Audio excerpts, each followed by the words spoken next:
Break के बाद आप सभी का स्वागत है सी न्यूज़ भारत में। नमस्कार, मैं हूं रत्ना। खबर बालोद से है, जहां दिल्ली राजहरा में हस्ताक्षर साहित्य समिति के बैनर तले एक गरिमामय साहित्यिक समारोह का आयोजन किया गया, जिसमें प्रख्यात साहित्यकार डॉक्टर शिरोमणि माथुर की 5 किताबों का भव्य विमोचन किया गया। इस अवसर पर उनकी चर्चित कृतियां चल रे मनवा हद के पार, अंतर्ध्वनि, समय की पुकार, अभी नहीं तो कभी नहीं और स्वर्णिम रेशमिया का लोकार्पण किया गया। कार्यक्रम में बड़ी संख्या में साहित्यकारों, साहित्य प्रेमियों और विद्यार्थियों की उपस्थिति से पूरा माहौल साहित्यिक ऊर्जा और उत्साह से सराबोर रहा। समारोह में मुख्य अतिथि के रूप में खादी और ग्रामोद्योग बोर्ड अध्यक्ष राकेश पांडे और छत्तीसगढ़ राज्य मंत्री दर्जा प्राप्त कल्याण बोर्ड के अध्यक्ष सुरेश कुमार चंद्रवंशी मौजूद रहे।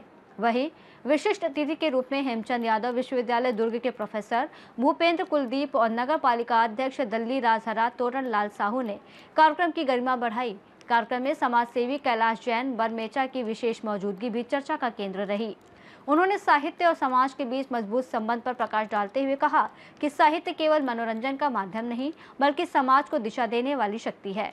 अपने संबोधन में अतिथियों ने डॉक्टर शिरोमणि माथुर की साहित्यिक यात्रा और उनके रचनात्मक योगदान की सराहना करते हुए उनकी रचनाएं समाज को जागरूक करने के साथ साथ सकारात्मक सोच को बढ़ावा देती है, ये भी कहा। कार्यक्रम के अंत में उपस्थित साहित्यकारों, बुद्धिजीवियों और अतिथियों ने डॉक्टर शिरोमणि माथुर को बधाई देते हुए उनके उज्जवल साहित्यिक भविष्य की कामना की। बड़ी संख्या में लोगों की मौजूदगी ने इस आयोजन को यादगार और प्रेरणादायी बना दिया। मां स्वरूपा श्रीमती शिरोमणि माथुर जी, जिनके विचारों से हम सभी अवगत हुए और अब संपूर्ण छत्तीसगढ़, संपूर्ण भारत अवगत होगा।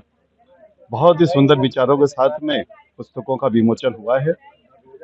मैं उनके चरणों में प्रणाम करते हुए उनको शुभकामनाएं देता हूं कि हम उन विचारों से अवगत हों। साथ ही साथ में आज का ये जो कार्यक्रम है नितांत गरिमामय और बौद्धिक वर्ग का कार्यक्रम है। मैं आयोजन करता और समस्त माथुर परिवार को मैं बहुत शुभकामनाएं। साहित्य के प्रति आज जैसे अभी के जो नए युवा थे उनको देख रहे हैं, जैसे उनके लिए कुछ सीख देना चाहेंगे? जी हाँ, बिल्कुल। देखिए, व्यावसायिक तौर पे हमारे साहित्यकारों को उचित वातावरण मिले, उनके ज्ञान से समाज रूबरू हो पाए, उसके लिए उनको सहायता की आवश्यकता है। और मैं उनके प्रतिनिधि के तौर पे जरूर चाहूंगा कि उनको सरकार से सहयोग बराबर मिले। छत्तीसगढ़ राज्य में साहित्य को बढ़ाने के लिए कुछ ऐसा कार्य योजना है? जी हाँ, अभी कुछ दिन पहले ही हमारे यहाँ एक साहित्य समागम हुआ, जिसमें संपूर्ण छत्तीसगढ़ के अलावा देश से बहुत सारे साहित्यकारों को बुलाया गया। निश्चित तौर पे हमारी सरकार साहित्यकारों के प्रति सहित है। वैदिक काल से ही जब तक कलम जिंदा था ना, तब तक हमारी सभ्यता जिंदा है। अगर मुझे ऐसा लगता है कि नालंदा और तक्षशिला के अगर साहित्य नहीं जलाए जाते ना, तो हमारी संस्कृति जो है वो पहले से ही विश्वगुरु थी और आज भी विश्वगुरु होता। तो मुझे ऐसा लगता है कि साहित्य एकमात्र तरीका है जिससे हमारी सभ्यता, संस्कृति, जिसको हम संजो कर रख सकते हैं, वो अगले जनरेशन तक जाना चाहिए। और आदरणीय शिरोमणि माथुर जी ऐसा समाज के लिए सोच रही है, कर रही है, वो बधाई की पात्र हैं। और मैं उनको और 100 साल तक स्वस्थ रहने की शुभकामनाएं देता हूं और उनका साहित्य जो है वो समाज को नया दर्पण दिखाए और संस्कृति और सभ्यता के लिए हमारे जो नए बच्चे हैं वो प्रेरित हो सके उनकी किताबों से, ऐसी मैं संकल्पना व्यक्त करता हूं। और आप लोगों का धन्यवाद व्यक्त करता हूं कि आप लोग इसको समाज तक पहुंचाने का काम कर रहे हैं। लग रही खुशी उसके बाद पुस्तक का विमोचन होने पर एक माँ को अपने बच्चे को गोद में लेने के बाद जो खुशी होती है, वही खुशी है मेरे को। और उससे ज्यादा खुशी ये कि मेरे मानसिक पुत्र मेरे पास आए हैं। इनका जो सहयोग रहा, इन्होंने जो अपनी वाणी से मेरे को प्रोत्साहित किया, तो मन गदगद हो गया, मेरी आंखों में आंसू आ गए। मेरे पास शब्द नहीं था। मैंने ये सोचा भी नहीं था कि मेरा साहित्य लोगों को इतना पसंद आएगा। ये मेरा बहुत बड़ा सौभाग्य है। बस मैं इतना ही चाहती हूँ, ये लोग साहित्य को आगे बढ़ाएं। देखिए, मेरे पास तो समय कम है और साहित्य तब काम आता है जब राजनीतिक प्रगणता अपने दूसरे तरफ पर चलती है, तो तब साहित्य और अध्यात्म को आगे बढ़ना चाहिए। और ये समय है कि साहित्य और अध्यात्म आगे बढ़े। इतनी सारी पुस्तकें लिखी है आपने और लोगों के लिए बहुत सारी पुस्तकों पहले भी लिख चुके हैं और विमोचन हुए हैं, ऐसी कहाँ से प्रेरणा मिलती है आपको?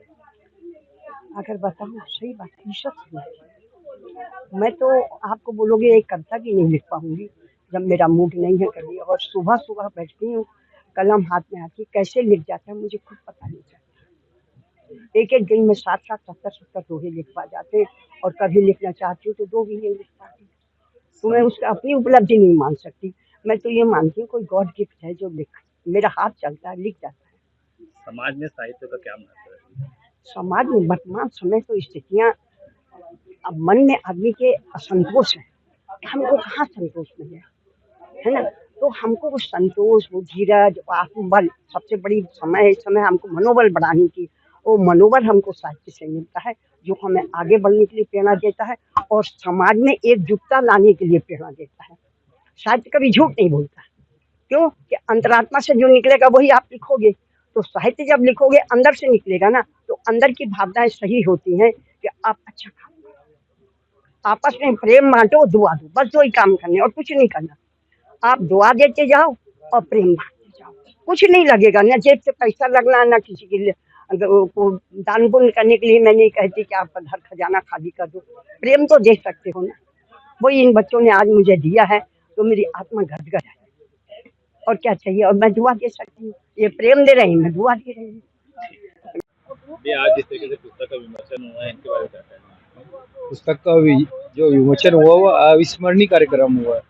साहित्य का जो सच्चा सम्मान होना चाहिए वो वैसा सम्मान हुआ है। एक साहित्यकार का सम्मान हुआ है, साहित्य का सम्मान हुआ है और ये हमेशा हमेशा के लिए युग युग तक याद रहेगा। समाज को साहित्य की क्या जरूरत है? समाज को साहित्य की बहुत ही ज़रूरत होती है। समाज का आईना दिखाता है साहित्य और बिना साहित्य के तो समाज ही अधूरा है। अभी के युवाओं को कुछ प्रेरित करना चाहते हैं साहित्य के प्रति? युवाओं को साहित्य से जुड़ना जरूरी है और नहीं तो युवा ज्ञान तो स्कूल कॉलेज से हासिल कर लेगा, लेकिन विवेक हासिल करने के लिए साहित्य का होना जरूरी है।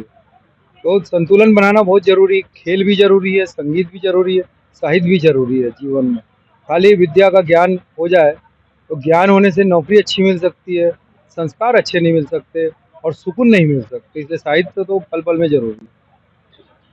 कैलाश भैया जो बाजू में मेरे खड़े हैं, उनके ही द्वारा आना हुआ और कल शाम को ही पता चला। जाना था हमको कवर्धा, लेकिन कोंगा गांव में ही हम लोग थे। कोंगा गांव से ही रात रुके और आज भैया का जो हमको निमंत्रण दिए उसका सम्मान करते हुए इस कार्यक्रम में हम लोग पहुँचे।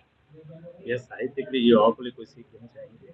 अब साहित्य क्षेत्र तो मेरा रहा नहीं है, लेकिन फिर भी साहित्य के माध्यम से जो देश समाज के लिए युवाओं को जो प्रेरित करते हैं माता जी, सब युवाओं को उससे प्रेरणा लेकर के कुछ न कुछ, जैसे एक विषय में संबोधन में बोला, देश हमें देता है सब कुछ, हम भी तो कुछ देना सीखे।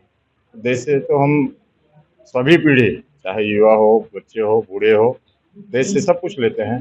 तो उसके नाते एक हम सबको भी देश के लिए कुछ न कुछ समय देना चाहिए। पुस्तक के लिए जिस विमोचन में आज हुए उनके लिए कोई बधाई संदेश देना चाहेंगे? बिल्कुल, जो माता जी ने जो 4-5 विषय लेकर के, समसामयिक विषयों को लेकर के जो लिखे हैं, उन सब जवानों को भी पढ़ना चाहिए और अपने जीवन में उतारना चाहिए। तभी हमारे देश का, समाज का, संस्कृति का सब उत्थान होगा। बालोद छत्तीसगढ़ से सी न्यूज़ संवाददाता रमेश की रिपोर्ट। इस रिपोर्ट में फिलहाल इतना ही। देश और दुनिया की तमाम बड़ी खबरों के लिए देखते रहिए सी न्यूज़ भारत।